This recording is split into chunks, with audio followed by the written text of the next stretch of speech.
All right. Today, once again, it is Saturday and the weekend, and we are here. This is the Gracious Hope podcast. We are live streaming right now. And as we begin this program, we'd like to ask that you share with your friends, your families, and your loved ones so that they can be a part of this program. Just click that share button. And today, we will be looking at the state of the Liberian press. Now, the Liberian press is the cornerstone of our democracy, or it could be any country. The press is the cornerstone of any democratic society, acting as a watchdog, providing vital information and fostering accountability. Now, in our home country, Liberia, the press has demonstrated its influence by challenging the status quo, exposing corruption, and giving voice to the marginalized. However, despite these achievements, the Liberian press or media faces numerous challenges threatening its freedom and ability to function independently and effectively. Now, ALJA, a dedicated organization of Liberian journalists based in the Americas, has been at the forefront of defending press freedom and promoting ethical journalism practices. Through its unwavering commitment, ALJA has become a strong advocate for the Liberian press, ensuring it remains independent and accountable to the public. And one of the primary ways ALJA supports the Liberian press is by providing capacity building initiatives, scholarship, logistical support, and active engagement in the country's political progress. And so ALJA actively engages with the Liberian government and international organizations to advocate for press freedom and the protection of journalists' rights. By raising awareness of the challenges the Liberian press faces, ALJA seeks to create a conducive environment where journalists can operate without fear of intimidation or reprisals. And this is the advocacy that work better for our country and for the media.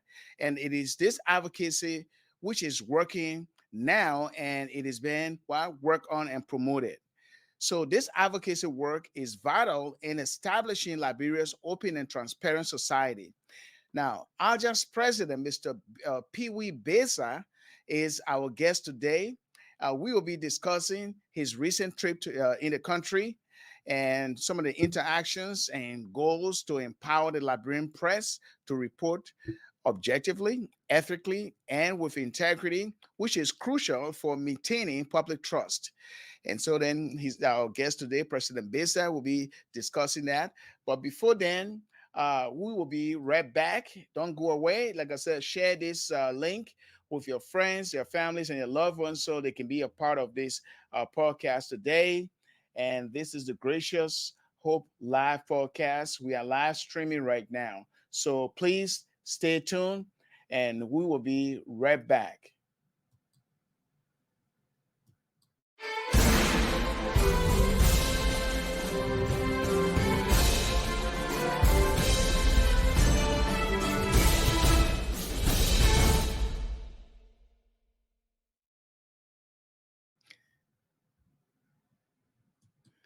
Okay, and this platform is all geared toward promoting and preserving our Christian heritage, and that's what the platform is about. We talk about events and issues and personal stories that will inspire our fellow Liberians to promote peace, reconciliation, and unity. And that's what this platform is all about. I'm your host. My name is Alexander Ray, your host. And it is a pleasure right now to bring on our special guest for today, Mr. Pewee Baysah. He is the current president of the Association of Liberian Journalists in the Americas, for short, ALJA. We'd like to say welcome, President Baysah, to our podcast today. Good morning, Dr. Red, and it's a pleasure to be with you this morning on a Saturday. I think AJA and you've been one of the integral part of AJA, staying in the pivotal role that we need to continue to talk about the importance of how our Liberian media institutions in the country behave in terms of disseminating information and what have you. So I'm happy to be on your program. I look forward to a fruitful discussion. Yes, yes, yes. Recently, you were in the country. This is not your first time.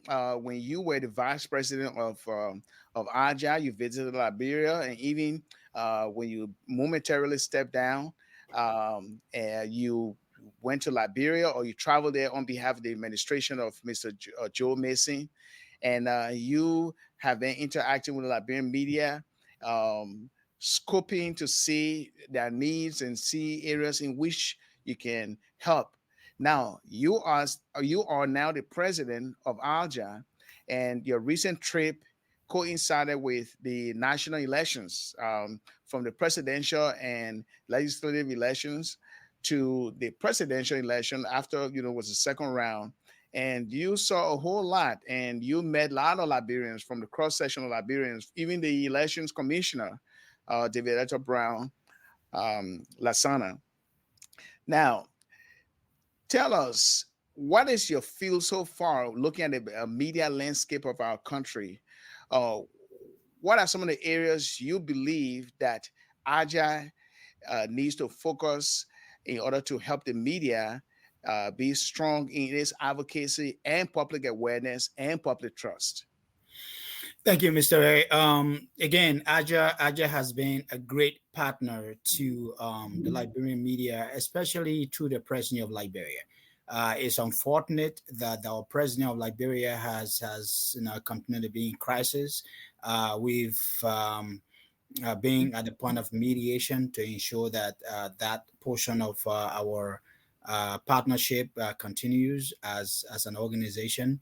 AJA, um, like everybody have heard and have seen the work we do. So we have been more intentional about what do we do or what can we foresee our Liberian media institution look like in the next 5 years, in the next 10 years. We intend to focus on key areas of what can we do in terms of capacity building, in terms of providing logistical support, in terms of providing trainings. We more become more intentional about how accurate these media institutions, these journalists report their story, how fair and impartial they can report their story, how independent are these media institutions in terms of reporting the stories that they have to fetch every day. What about transparency? We think about transparency as well. We think about accountability. How accountable are these media institutions in making sure that whatever they say or they do are in line of standards? We talk about ethical conduct. Because of all these, we've decided as an institution to be able to provide support, and that support I want to say thanks to my predecessors, Joe Mason, and then before them Moses Sandy.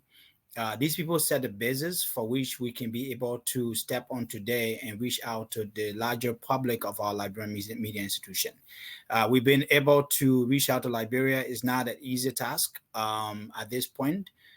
We've been able to reach out to over 75 media institutions in the country in terms of providing logistical support. We've not only provided logistical support to media institutions in Monrovia. We know Monrovia is a capital, but we think that we needed to decentralize our recording process. Mhm. We were able to provide computers, laptops to media institutions in the 15 counties of Liberia. That's huge. We have over 200 media institutions in the country. It takes time to be able to gradually reach out to everybody, but we've strategically focused on media institutions that are in the Leeward counties and some are in Monrovia. Basically, both electronic and print medias. We've been able to provide macro tape recorders to over 75 media institutions in Liberia. We've been able to provide trainings to the Liberian media in terms of the bigger public. We just provided training just last year to media institutions in Monrovia. We had people coming from all over the country, and we had that training in Monrovia. We were able to also provide training to FIJA, the Female Journalists Association of Liberia. We provided training for journalists, female journalists from all of the counties that actually came to Monrovia, and we provided training for them. We were able to also provide computers and macro recorders to FIJA to be able to decentralize their own process of their work. So we've been engaged in Liberia. We've been going to Liberia. I remember last year I was able to go to Liberia 4 times, which is abnormal for me. But because of ALJA's work, because of the work of the people, I took my time to be able to do that. I was in Liberia last month, ensuring that again our media institutions again get the support that they need, especially under a new government, especially on a government where we want to see more transparency, more accountability.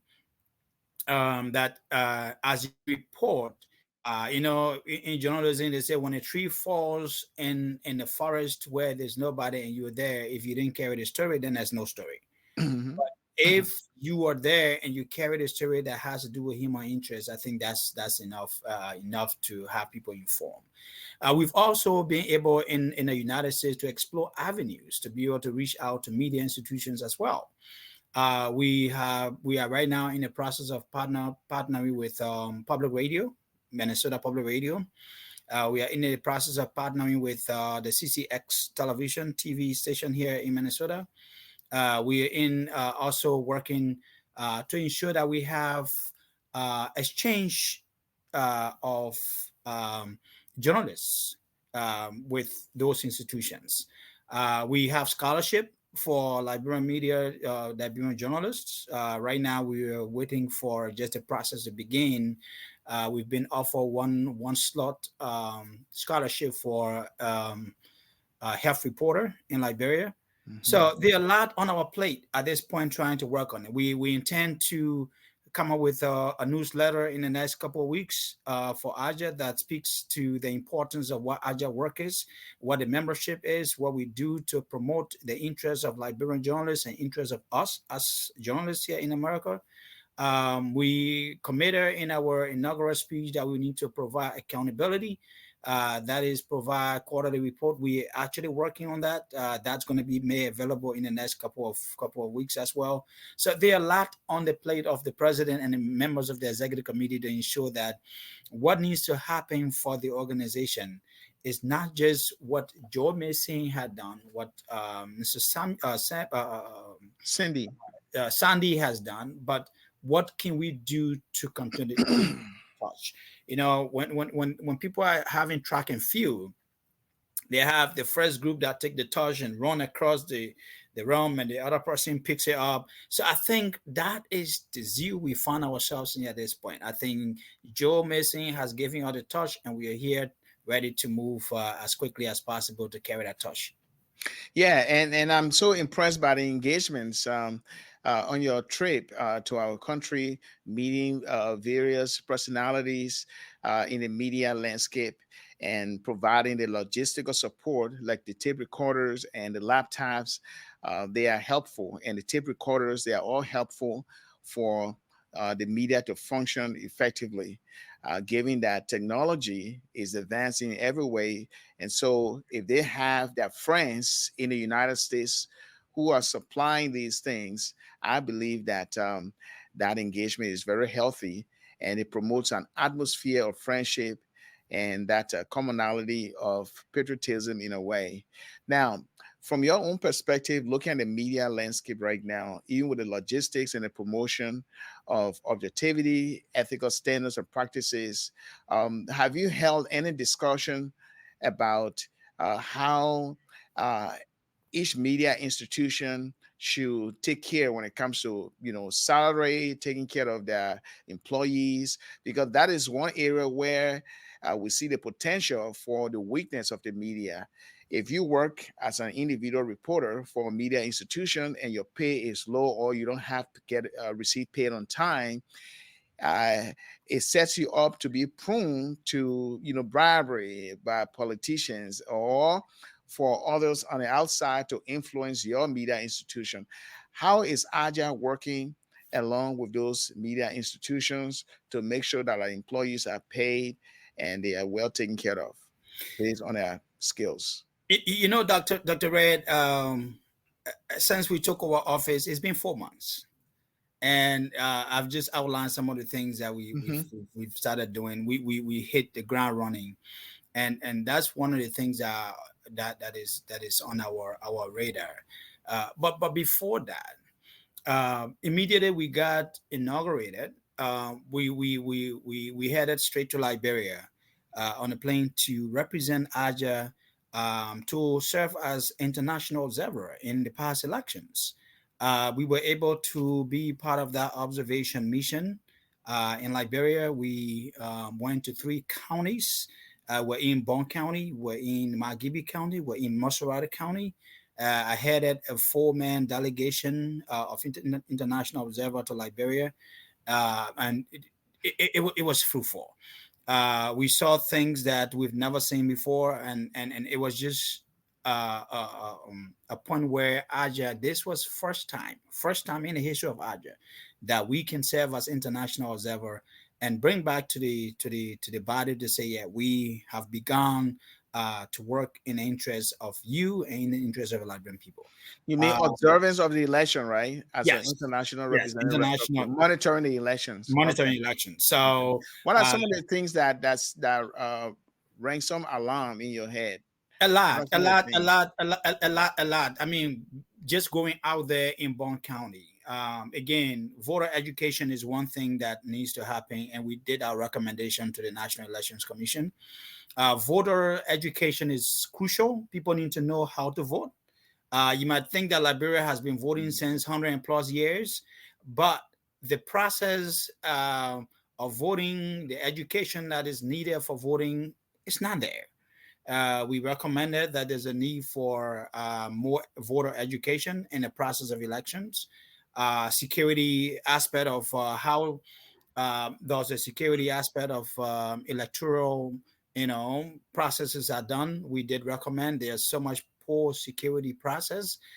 Who man the ballots after the ballot boxes are closed to the headquarters of the National Election Commission? What happens with people in the leeward counties that do not have roles and to be able to get to other places? Again, I was in Bone County during that process of election, and one of the things that already teared my heart in the process of that election was people from all walks of life, Dr. Red, Mm-hmm. who just thought that they could be put in the wheelbarrows to even come to vote. They were in a wheelbarrow to come and vote because they felt that there's a need for them to their voice to be heard, and the voice that they thought could be heard is their vote. And they came to those those booths to be able to cast their ballots. I moved from Bon County to Margibi, and what I experienced in Margibi also was the fact that more again education. People were not educated to the point where who should I vote for, what should I put in the box. Um, um, One of the things that I've seen and we've seen in America is the need to have accessibility for disability. So if Mm-hmm. disabilities, people with disability can be able to go to vote, what are the mechanisms put in place for them to be able to vote? That was not there. We hope that that can be included in the next elections And process. talking about disability, you mean people who are, I don't want to use that word, handicapped, those who have People with limitations, developmental those who can disability, yeah, walk, those who can developmental, yeah, see, those who yes, can people, exactly. function properly. Okay. Exactly. People who need transportation in terms of their mobility and all that. Um, that's what I'm saying. People had to bring their family members in wheelbarrows to be able to vote because they didn't have that process already put in place. The election magistrates and election voter monitors actually complained about that process. I spoke to a lady from the EU. Somebody from the EU said the same thing. The ECOWAS representative said the same thing.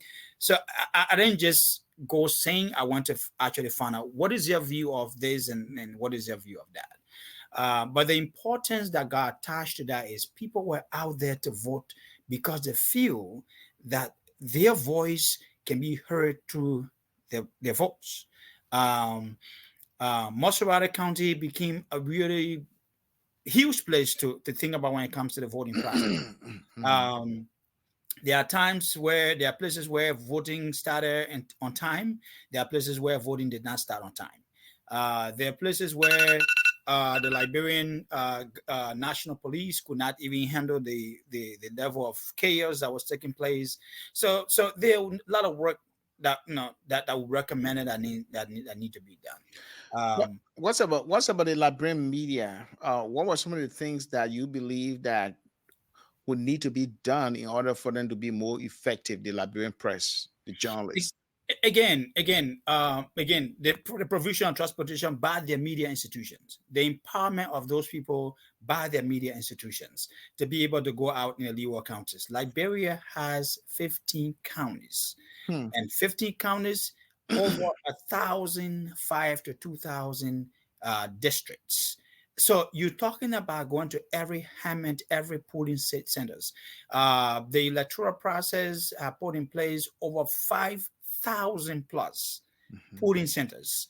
So you think about those areas, how can we even have our reporters going to all these areas? So again, logistical support by the media institution to their reporters, financing their in and out of these processes. It was a challenge for many of them. I met a lot of journalists in Banga, Bon County, Mhm. Mhm. who complained that probably they're going to only monitor elections in Bangabong County because they don't have the capability to be able to move to other counties because they don't have the funding. And you spoke earlier to the fact that if we have been able to meet with media, head of media institution, talk about salaries and payment and all that. Mhm. Absolutely. Dr. Ray, I'm a go-getter. Go-getter in a sense where I need to know what's happening in our Liberian media landscape to be able to get us as institutions, as journalists, funding. Mhm. And the functionality of these institutions and media personnel can only be fueled by these publishers, Yeah. these head of institutions.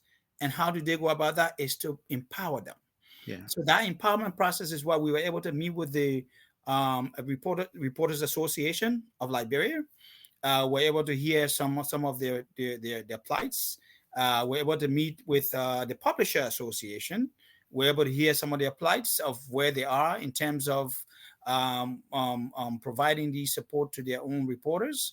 We're able to meet with the Female Journalists Association in Liberia to get some fundings. Mhm. Now, these fundings we've put together, we definitely have come back here, sit down with the executive committee and the larger in the membership, and said these are the problems we have. How do we become of help to these people in different ways? Yes, we provided logistical support to them. We provided trainings, but there are more to that. What can we do to help them even do the job even better? So that's the phase we are on right now to Mhm. be able to work together, put all these reports together, get a larger public, our membership get to know exactly what are the unfolding events in our country. More to that, going to Liberia, partnershiping with the president of Liberia, which is technically our alma mater. our Yes. mother organization. Um, it is appalling to note that the PUL is at war or is at crisis. It's in crisis at this point. This crisis um, indirectly, or directly does not affect us, but indirectly affect us as an organization. Mhm. Um, we were able to serve as a mediation, John, on the process of mediating the crisis between the two groups of the PUL conflict right now. Um, Fortunately, we were able to meet with the Yakona group. We had to meet with the Julius Kanaba group. We were to meet with the stakeholders of the PUL. Mhm. We were actually on the trajectory of accomplishing some results. Unfortunately, time caught up with us in Liberia. We had to leave, and I'm very grateful at this time to inform you, Dr. Red, that one of the bodies of these the conflict people in the conflict, Mr. Daniel Yakwana, resigned yesterday uh, Mhm. from this whole priest president of Liberia. But we're going to look at this resignation holistically. Is he resigning from the president of Liberia? Um, but the crisis still remains. The crisis is not solved. So where Mhm. are we as an organization or as an institution? So there are a lot of communication that we're going to be putting forth. In Mhm. fact, this morning I tried reaching out to um, Yakwana to commend him for his role he's playing or he's played to step aside. I have also reached out to Julius Kanamba, and we need dialogue to begin immediately. Yeah. Where can we go from here? So that's what ALJA is involved with. You might think I'm having ALJA as a full-time job at this point. I have a full-time job as well. I got family to take care of, but the passion that we've developed, the passion that we've had over the past 20 years as journalists, coming to America and knowing what we left behind, knowing the importance of what we as Liberian journalists living in the Americas need to do, and it's so unique to this organization because this organization stands for us to advocate for social justice, or promote camaraderie among ourselves as an organization, make sure speak to power. We were also able to speak into the point of speaking to power. Also able to meet with the vice president of Liberia, the current vice president.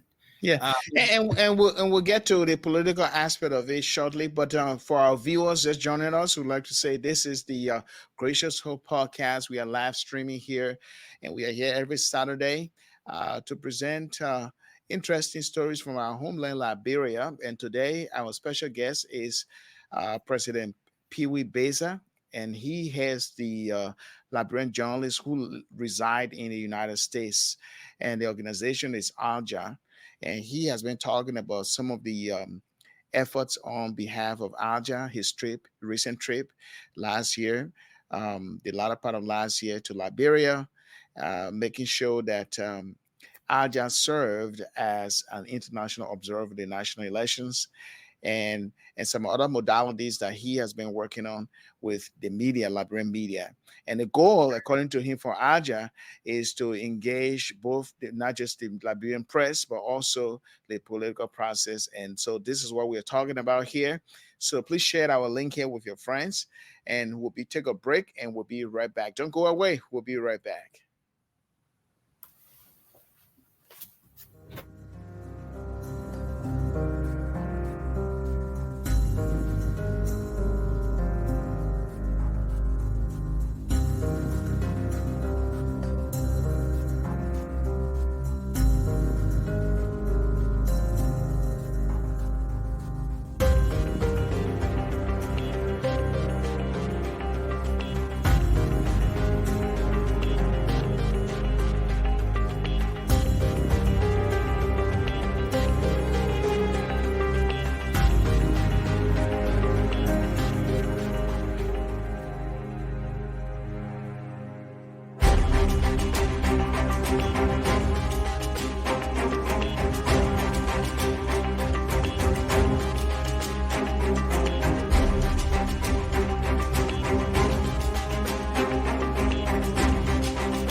right. And this is where you make your voice heard. And our platform is geared toward promoting and preserving the Liberian Christian heritage.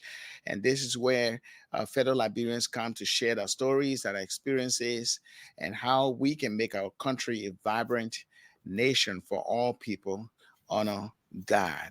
And we are so privileged to hear from the president of ALJA, who is focusing on how the media can be more objective and to maintain its status as an independent media and some of the things that are needed to bring that cohesiveness in the media and also to continue to promote public awareness and public trust. And Mr. Beza, I know you observe a lot of things, and you are coming back to the ALJA membership in the United States to see how your administration can tackle these things.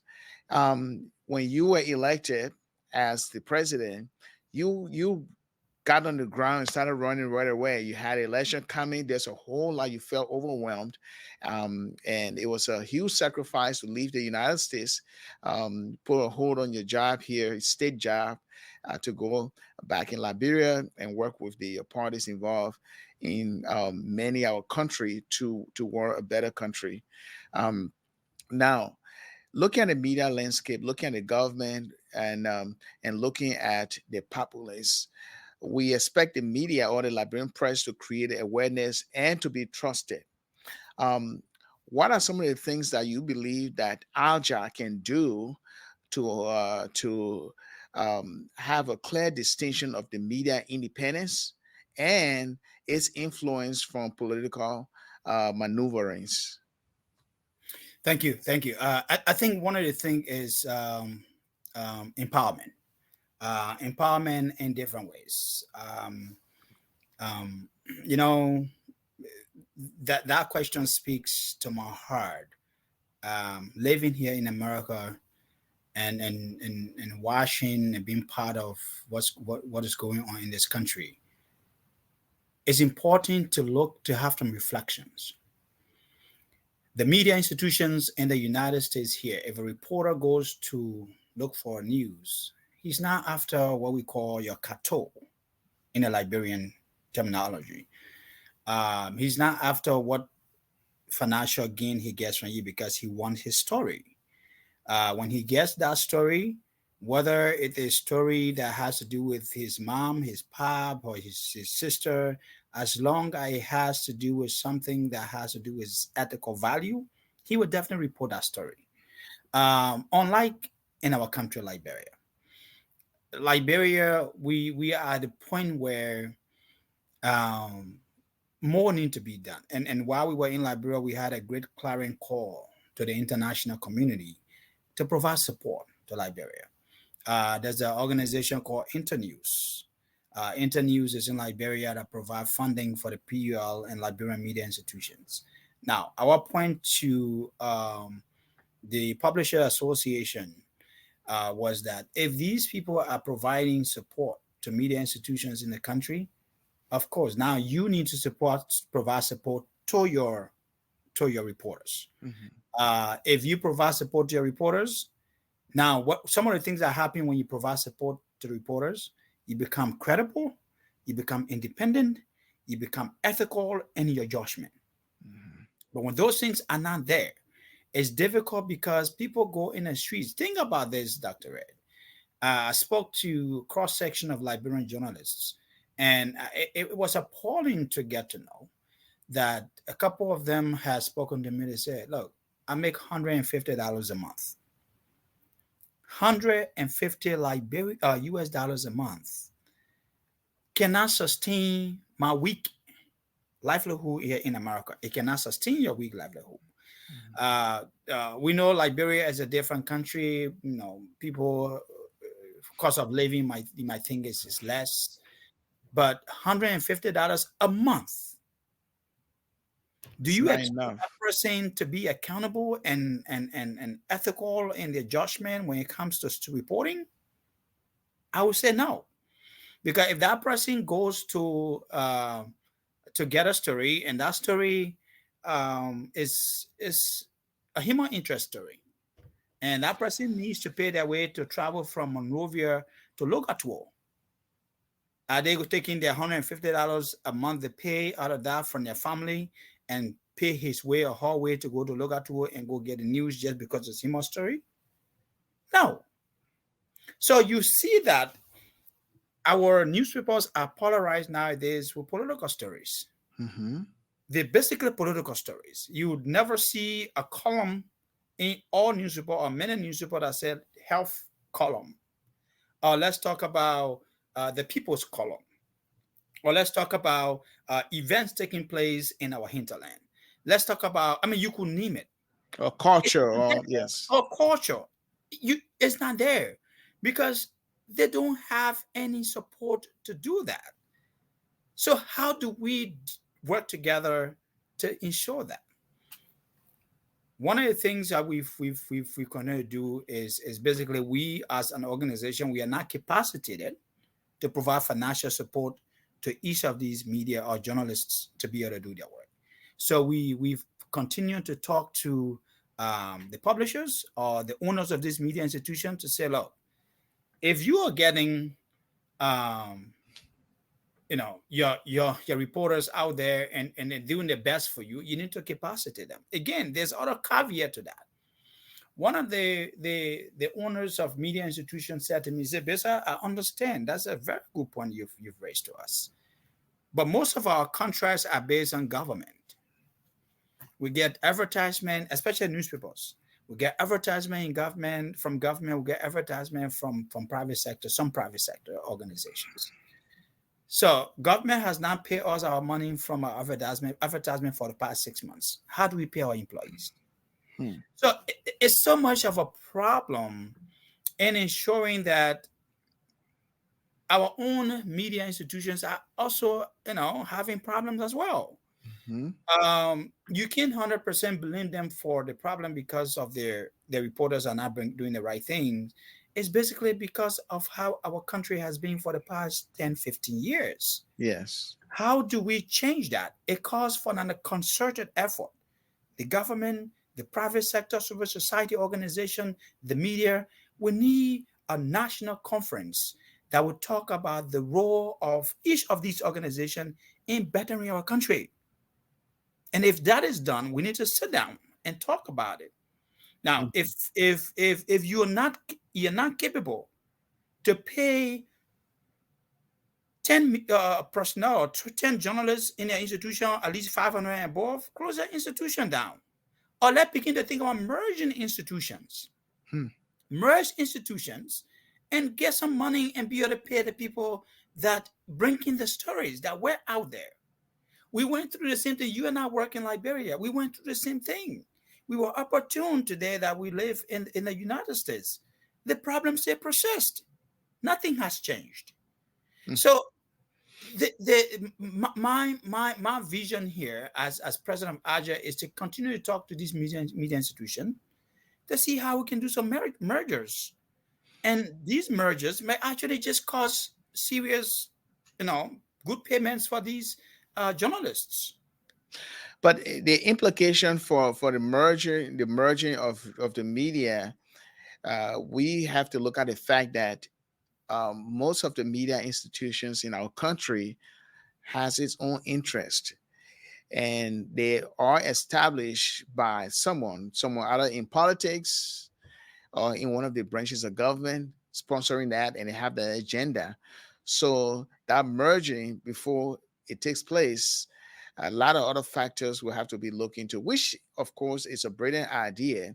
But talking about the political scene here, look at the media and the politics, and your administration has a shot here to do a lot because, one, you have the Minister of Information, the new Minister of Information, an AJA member, okay, Pia, Mr. Pia. He understands the operation or the function of AJA and the PUL.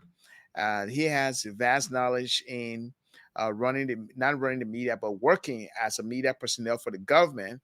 He was a deputy minister in the past of the not we administration, but the Johnson's administration, Ellen Johnson's administration. Now he's a minister. Uh, You have a good rapport with him, and both of you can work on a lot of other things that ALJA would like to see come true for the media, even though there will be some kind of a maybe agreement and disagreement, because ALJA stands for the truth, the media stands for the truth. You promoting ethics, and also you are promoting some of the democratic ingredients of truth, speaking truth to power. So there may be other chatter waters there at times, but you have a good shot of working with people that you already know, and maybe the vice president's office, Vice President Kuhn's office, his chief of staff, and you met with him and you shook hands with him. What did you discuss with him regarding working together in the future? Dr. Red, the vice president, I look in the vice president face and commended him for his ascendancy to the vice presidential position in government. At the same time, I said to him, I said, ALJA, we've gone to showcase ALJA to him and say, look, we have an organization that is a watchdog, a bigger watchdog, and we're watching on the outside. But this is the thing we're not going to renege on. We're not going to say we're not going to hold your feet to the fire. If you do good, we're going to praise you. If you side step, we're going to tell you you side step. If you are doing best in the interest of people, we'll definitely praise you. And he looked at me. He said, so what's about the other journalists that will be sidestepping? I said, no, I'm talking about you right now. The other journalists, we know how to deal with them. We've dealt with them in the past. And the standard goes across. We're not having standard for you different, having standard for them different. No. But the fight here is we just wanted to get you understand that in as much as we have a member of our organization part of your administration now, does not negate the fact that we will hold on to holding you accountable. We'll hold you accountable for what you do and what you say. We need collaboration. We need a good working relationship. We expressed to him the importance of ALJA and what ALJA continues to do and what we've done in the past. We even talked to him about our scholarship program at the University of Liberia. And I mean, I must commend him. He said to me, Mr. President, I work along with your representative you have with me right now, not as representative sent by ALJA, but that's his own personal arrangement with him. He said, I'm going to work with him to see how we can better help the Liberian media. And that is our goal. We want people to begin to help our Liberian media institution, but being objective in their reporting. Don't think because they're helping you, so then you're loyal to them or they buy your loyalty. No, that was not our stand when we met the and first also time. to have access to access when it comes to interviewing him. When it comes, they should have Exactly. And access to him. we said to him that there's always a need that when there are scoops, we call it scoops, when there are information that our journalists happen to hear about your office or even in government as a large and need some information from you, please make your office available. Please make make yourself available so that we can be able to talk. They can be able to talk to you about the importance of what they've heard and what they want to report about. And he assured us that, Mr. President, under no circumstance that any journalist will come to me with information that they need my side of the story or they need me to clarify something. I will not. He said, but this is the thing that I definitely will caution all Liberian journalists about. So there are many times Liberian journalists will get stories about me or about people in government, and they will not reach out to these people. They say, all effort to reach out to the next, this person proof fruitless. Futile. Yeah, That's a and he was very cautious about that. He said there's a need for us to do more investigative reporting, yeah. than just reporting because the story is hot. We want to be on the headlines, and he's an inclined gentleman. I must commend him for his mindset in he being around the press for a while. He was a senator and now he's a vice president. But our major mission, our goal here was to inform him of the role ALJA plays in Liberia and the need for ALJA to work with his government in ensuring that our reporters, our journalists in Liberia have free access to them in government, Mhm. and the need for them to be able to again promote the interests of the government in the sense of the Liberian press. So there are a lot of times they go out in international conferences, and their need for journalists in in these places to go. Their Mhm. need for you to take Liberian journalists to these Yeah. conferences to be able to see those things. So we were basically telling him there are a lot of ways that our Liberian journalists can get exposed and report the story that you are making. Then just getting on the plane and go, and then when you come back, you say you're having a press conference. No, the opportunity will need to be given to these people. Need to be given to them. Yes. Okay. So, like, we almost out of time here now. So, in a nutshell, the Pewee Baysah administration of ALJA 2024, new administration, you have 2 years to serve. Now, what is your agenda for this year when it comes to working with media institutions, the government, the political process? A lot of legislations will be passed or bills will be passed. What are some of the things you're looking at, both externally, that is in our home country, and internally, looking at ALJA membership or national membership as a whole? Big, Dr. Red, big. I will have a bucket list.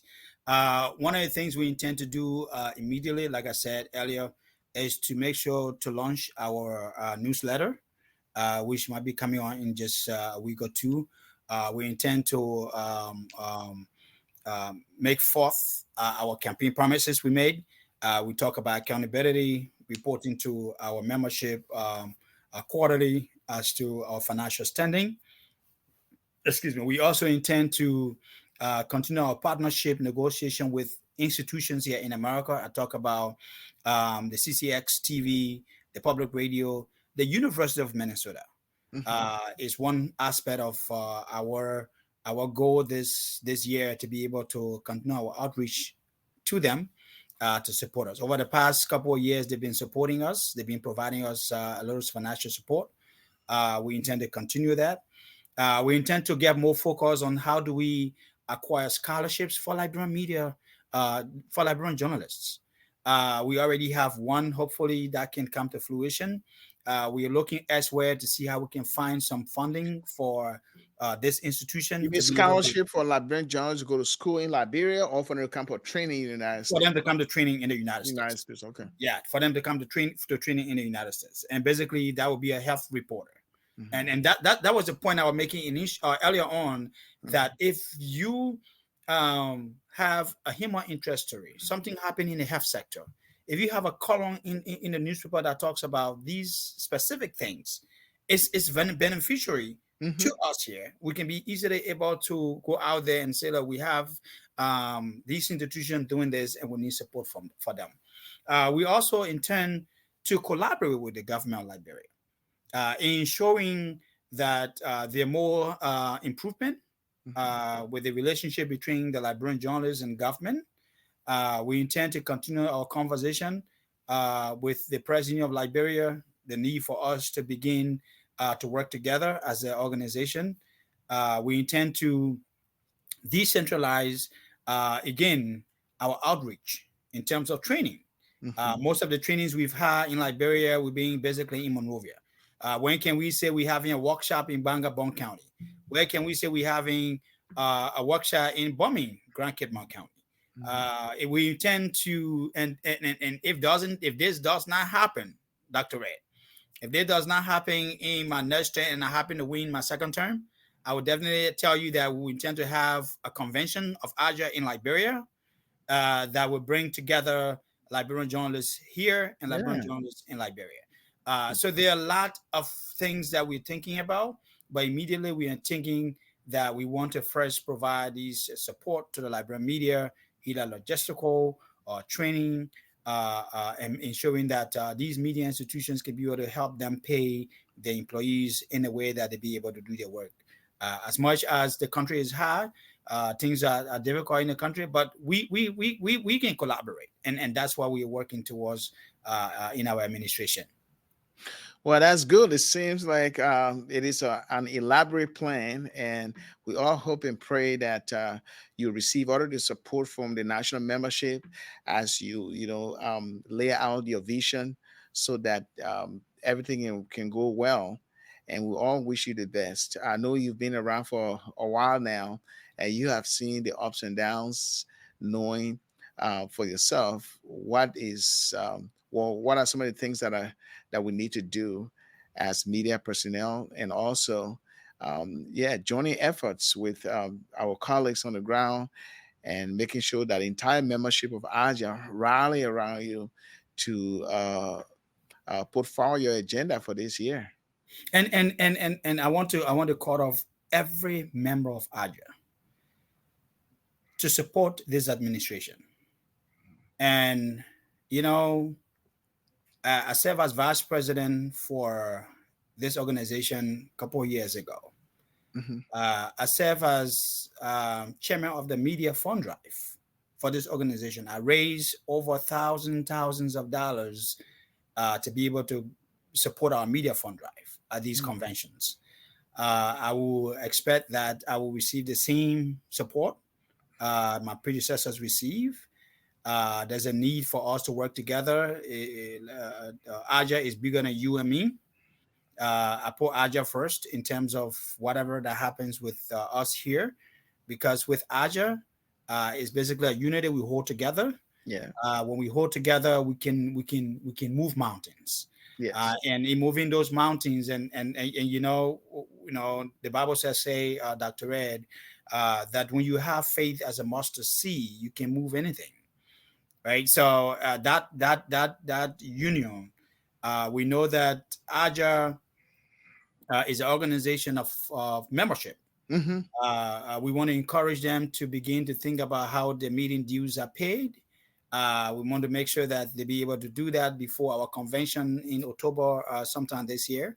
But the need for us to work together to promote the interests of the organization. This is not about Pewee Baysah. Pewee Baysah will be going in the next 2 or 4 years. But this is not about him. This is about the organization. What can we use to do to achieve what we all have planned to achieve as an organization? So I Yes. want to say thank you so much for allowing us to have this conversation. We are open in the future for further conversation. We intend to begin planning again to see how we can go back to Liberia and see what we can do to provide support to our Liberian media institutions. So there are a lot that we do, and let me make this very clear. 99.9% of the time I go to Liberia at my own expense. Hmm. ALJA does not pay my plane ticket. It doesn't give me allowance or per dime. But because this is the right thing to do. Hmm. As a president of an organization, I think it's important for us to take the organization we've said we're going to lead to a place where everybody can be able to rally around the organization. So Okay. I think we are ready to go, and we are on it. Yes, and we look forward to seeing you and your vice president, Mrs. Kadia Ducane, to do the best. And we wish you all the success. Thank you so much for stopping by, Mr. President, Pewee Baysah, and may God bless you. Thank Thank you so you. much. All right. And for all of you joining us here, we'd like to say this is how we close our podcast for today. And we have been talking with the president of ALJA, Mr. Pewee Baysah, and he has been talking about some of the initiatives, capacity building that the organization is carrying out in its interaction with the media in Liberia, the Liberian Press, making sure that they work together for independence and integrity of the media. Until then, we'll be back here next Saturday. Once again, my name is Alexander Red, your host, and goodbye for now. Don't forget to share this video.